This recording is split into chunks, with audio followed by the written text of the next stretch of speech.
அனைவருக்கும் வணக்கம். முன்னெல்லாம் பெண்கள் கிட்ட பேச தயங்கின ஆண்கள் ஒரு பெண்ணை பார்த்தா ஒரு காதல் சொல்ல பல வருடங்கள் எடுத்துக்கொண்ட ஆண்கள் ஒரு பெண்ணு மேலே வச்ச மரியாதை காரணத்தினால அவங்களுடைய முகத்தை பார்க்கவே தயக்கப்பட்ட ஆண்கள் எல்லாம் இப்போ காணாமலே போயிட்டாங்க.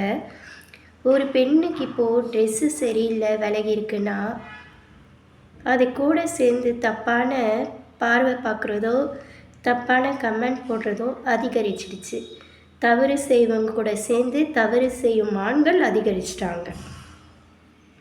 தவறாக பேசும் ஆண்கள் கூட சேர்ந்து பெண்களும் தவறாக பேசுவதும் தவறான பதிவு போடுவதும் அதிகமாகிடுச்சு. ஒருவர் மாற்றி ஒருவர். இங்கே நல்லதை சொல்கிறதுக்கு யாருமே இல்லை, சொல்கிறத கேட்கவும் ஆள் இல்லைன்ற மாதிரி ஆயிடுச்சு. ஒன்று தான் சொல்லுவேன், பெண்களாகட்டும் ஆண்களாகட்டும் இது எல்லாமே தவறு, சரிங்களா? நம்ம என்றைக்குமே சரி உணர்ச்சிக்கு உடல் தேவைக்கு வாழாமல் மனசாட்சிக்கு கட்டுப்பட்டு ஒழுக்கத்தோடு இருந்தோமானா நல்லது. நம்ம நாட்டு பாரம்பரியம் என்னென்னு பார்த்திங்கன்னா, திருமணம் ஆன பெண்களாகட்டும் திருமணம் ஆகிறதுக்கு முன்னாடி இருக்கிற பெண்களாகட்டும் சகோதரியாகவும் தாயாகவும் தன் கூட பிறந்த பிறப்பு தன் வீட்டு பொண்ணு மாதிரி பார்க்குறது நம்ம பாரம்பரியம், நம்மளுடைய கலாச்சாரம். ஒருத்தனுக்கு ஒருத்தி. அதுக்கப்புறம் பார்த்திங்கன்னா இந்த உடல் தேவை என்பதை திருமணம் ஆன பிறகுன்னு வச்சுருக்கிறது என்னென்னா, ஒழுக்கத்தோடையும் சுய கட்டுப்பாட்டோடையும் உடல் அளவுலேயும் மனதளவுலேயும் ஒருத்தனுக்கு ஒருத்தி வாழணுன்றது பண்பாடு. இப்போ கல்யாணத்துக்கு முன்னாடியும் சரி கல்யாணம் ஆன பிறகும் சரி தவறாக மாறி போயிடுச்சு. ஒன்று தான் சொல்லுவேன், உணர்ச்சிக்கு வாழாமல் மனசாட்சிக்கு கட்டுப்பட்டு நம்ம பாரம்பரியம் நம்ம கலாச்சாரம் நம்ம பண்பாடுன்னு வாழ்கிறது நல்லது.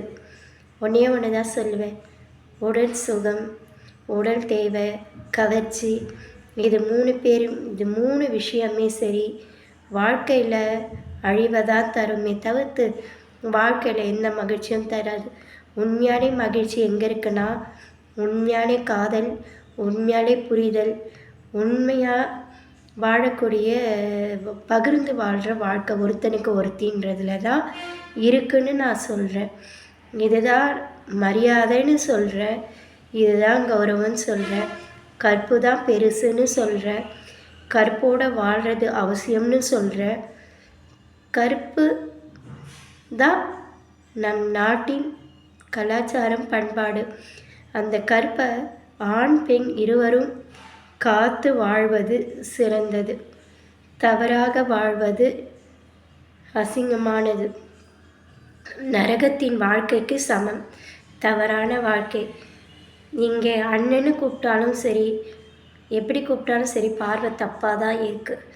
ஆண்கள்கிட்ட பேசவே பயமாக இருக்குது. நல்ல பெண்களுக்கு தயவு செஞ்சு பெண்களுக்கு பாதுகாப்பு கொடுங்க. பெண்களை தவறாக பார்க்கும் பார்வையை விடுங்க. பெண்கள்கிட்ட மரியாதையோடு நடங்க. பெண்களுக்கு உண்டான அங்கீகாரத்தை கொடுங்க.